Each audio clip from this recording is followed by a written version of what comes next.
during our investigation with Mr. Milton, Mr. Milton told us that he did sell the visas, but that he had gotten them from another person who lived in Corozal. And that person, I don't know the person's real name. I know what we call him. We call him Khaddafi. And I used to work in Corozal, so I knew the individual. And we took Mr. Milton with us, and we went to Corozal. And we went to the gentleman's house, Khaddafi, and he pulled me aside, and he told me that. Who is he? Khaddafi? Mr. Khaddafi, yeah. Because I knew him from when I worked at that border. And he took me aside and he told me that, Mr. Tench, he only assisted, he said, he only assisted Mr. Milton with selling the visas, but that Mr. Milton was the one who was the brains behind this operation. Right? But we had to go all the way to Corozal to find that out. And that's when I confronted him about it with the other officers. And then he decided that he would tell us, the officer, that he didn't know if that officer had taken him, but he knew the officer that he had gotten them from. Who is that? Mr. Elwade.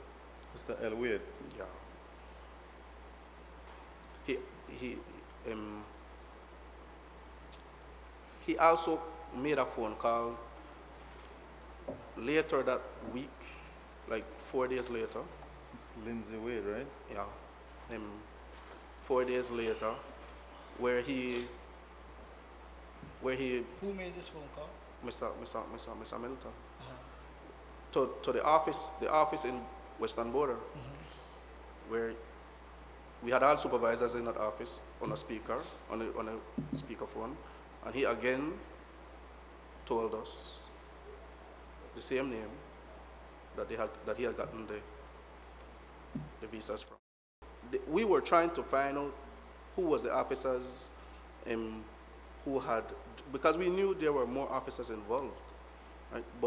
And we were trying to get him to reveal more information, but all he would tell us was that that's the one person, and he doesn't know anything more, and that's. Why would you say that you knew that other officers were involved? Because of things that were said around the border at the time, and we even interviewed a couple of those officers that we suspected, but they had already found out that we had done that investigation. Somebody had told one person what we had found, and so they were basically prepared for when we called them into the office to interview them. One thing what I want to say is that upon returning from that trip, that night, yes, when we came back from Corozal with the information that we had, I told Mr. Connor to call the police because I told him. Call what? Call the police because I told him we could not carry that investigation anywhere further. That's what I told him. I told him, you need to call the police because we have done everything. We cannot take this anymore. We cannot call in anybody from off the street. The reason why those people met with us because they thought that we could help them with something, but know that it would have turned into a point like a criminal offense. They wouldn't talk to us anymore. They would not do that. So I told him, call the police. Let us get the police involved so that they can do a thorough investigation. And we already knew most of the facts. It would have been just to push a little more, and we would have gotten that whole thing. But he never did.